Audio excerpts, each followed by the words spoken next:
Saya Ahmad Rehan Yahya, saya akan memberikan materi terkait klasikan NLP Text dalam LLM Course by Hugging Face.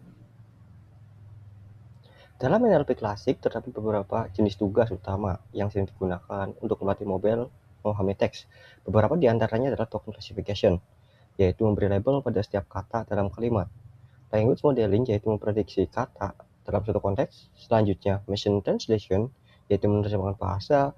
Selanjutnya ada text summarization untuk membuat ringkasan dari teks panjang, dan question answering untuk menjawab pertanyaan berdasarkan suatu konteks. Tugas-tugas ini menjadi dasar penting dalam perkembangan NLP, seperti sebelum munculnya model modern seperti Transformers dan LLM. Kita masuk ke subbab pertama, yaitu token classification. Salah satu tugas dalam NLP adalah token classification. Dalam tugas ini, setiap kata atau token dalam kalimat akan diberi label tertentu.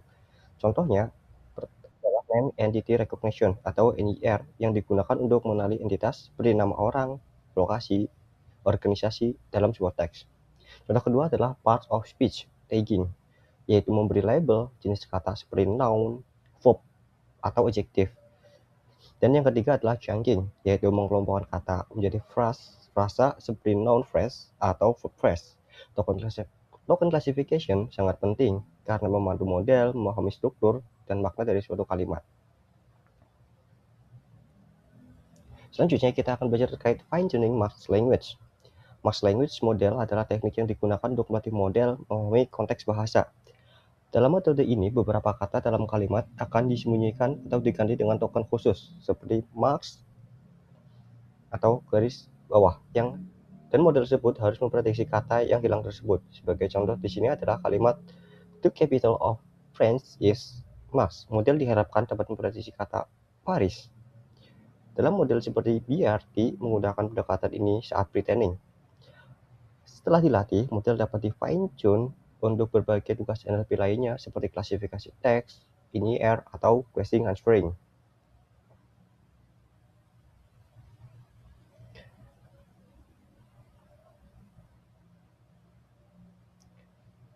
Selanjutnya adalah translation and summarization. Tugas penting lainnya dalam NLP adalah machine translation dan summarization. Machine translation adalah proses menerjemahkan teks dari satu bahasa ke bahasa lain secara otomatis. Contohnya seperti yang kita lihat pada aplikasi penerjemah online. Sedangkan text summarization adalah proses membuat ringkasan dari teks panjang menjadi versi yang lebih singkat, namun tetap mempertahankan informasi utama. Kedua tugas ini sangat berguna dalam banyak aplikasi seperti berita, dokumen, dan sistem informasi. Selanjutnya adalah question answering. Yang NLP dalam tugas NLP yang memungkinkan model menjawab pertanyaan berdasarkan suatu teks atau konteks. Sebagai contoh, jika kita memiliki teks yang menyatakan bahwa Eiffel Tower berada di Paris, dan kita bertanya, where the Eiffel Tower located? Maka model harus mampu menjawab Paris. Ada dua jenis utama question answering. Yang pertama adalah extractive question answering, di mana jawaban diambil dari teks. Yang kedua adalah generative question answering, di mana model dapat menghasilkan jawaban baru berdasarkan pemahaman konteks. Selanjutnya adalah causal language model. Causal language model adalah konsep yang memprediksi bahasa berikutnya, memprediksi kata berikutnya berdasarkan kata sebelumnya. Misalnya dalam satu kalimat, I love natural language. Model akan memprediksi kata berikutnya berdasarkan konteks yang ada. Model yang dilatih menggunakan pendekatan ini seperti GPT.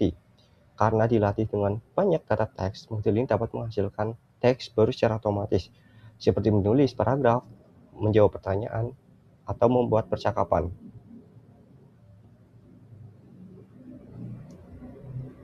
Selanjutnya adalah from NLP to LLMs. Perkembangan NLP mengalami beberapa tahap. Awalnya sistem NLP menggunakan rule-based method, yaitu aturan yang dibuat secara non-manual, kemudian berkembang menjadi statistical NLP menggunakan probabilitas. Setelah itu muncul neural network. Terobosan besar terjadi dengan munculnya transformer architecture yang memungkinkan model memproses teks secara lebih efisien.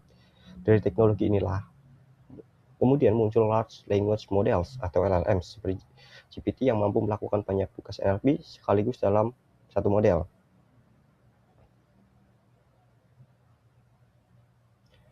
Selanjutnya adalah conclusion.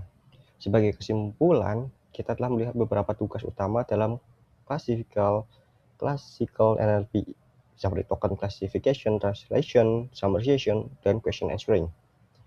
Tugas-tugas ini menjadi fondasi penting dalam pengembangan model bahasa. Dengan perkembangan teknologi seperti transformer, NLP berkembang lebih jauh menjadi large language model yang mampu memahami dan menghasilkan bahasa secara lebih kompleks. Oleh karena itu, memahami konsep dasar dalam classical NLP tetap penting untuk memahami bagaimana LLM modern bekerja. Saya Ahmad Rayhanuddin, terima kasih, sampai jumpa kembali.